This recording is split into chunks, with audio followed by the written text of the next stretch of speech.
जय श्री श्याम। आज हम सुनेंगे गणेश जी की एक भाई बहन की कथा।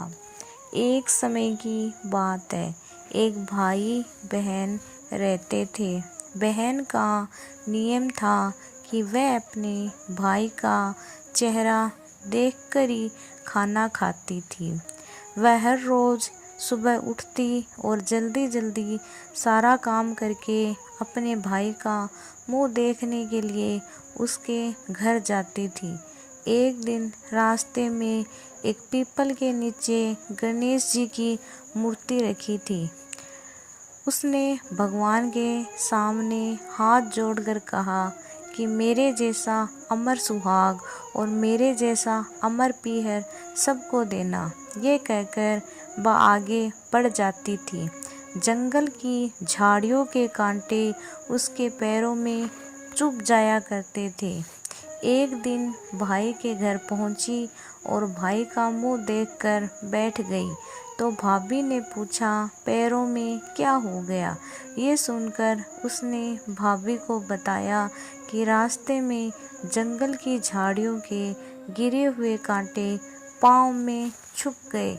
जब वह वापस अपने घर आई तब भाभी ने अपने पति से कहा कि रास्ते को साफ करवा दो, आपकी बहन के पाँव में बहुत सारे कांटे चुभ गए हैं। भाई ने तब कुल्हाड़ी लेकर सारी झाड़ियों को काटकर रास्ता साफ कर दिया, जिससे गणेश जी का स्थान भी वहाँ से हट गया।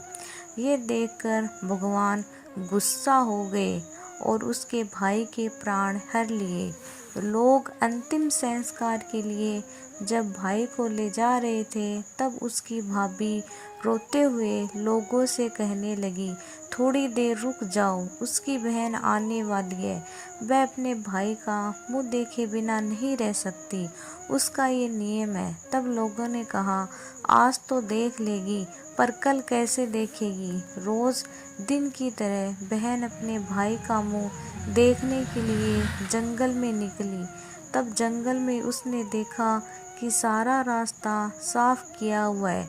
जब वह आगे बढ़ी तो उसने देखा कि सिद्धि विनायक को भी वहाँ से हटा दिया गया। तब उसने जाने से पहले गणेश जी को एक अच्छे स्थान पर रखकर उन्हें स्थान दिया और हाथ जोड़कर बोली, भगवान मेरे जैसा अमर सुहाग और मेरे जैसा अमर पीहर सबको देना।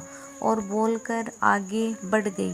भगवान सोचने लगे, अगर इसकी नहीं सुनी तो हमें कौन मानेगा, हमें कौन पूजेगा? तब सिद्धि विनायक ने उसको आवाज़ दी, बेटी इस खेजड़ी की 7 पत्तियां लेकर जा और उसे कच्चे दूध में घोलकर भाई के ऊपर छींटा मार देना, वह उठकर बैठ जाएगा। ये सुनकर जब बहन पीछे मुड़ी तो वहाँ कोई नहीं था। फिर वह सोचने लगी कि ठीक है, जैसा सुना है वैसा कर लेती हूँ। फिर वह 7 खेजड़ी की पत्तियां लेकर अपने भाई के घर पहुँची। उसने देखा कि वहाँ कई लोग बैठे हुए हैं। भाभी बैठी रो रही थी और भाई की लाश रखी हुई थी। तब उसने उन पत्तियों को बताए हुए नियम के तहत भाई के ऊपर इस्तेमाल किया और उसका भाई बैठ गया। भाई बोला, बहन बहन मुझे बहुत गहरी नींद आ गई थी। तब बहन बोली, ये नींद किसी दुश्मन को भी ना आए। और उसने सारी बात अपने भाई को बता दी। ऐसी मान्यता है कि ये गणेश जी की चमत्कारी कथा है। बोलो गणेश जी महाराज की जय हो।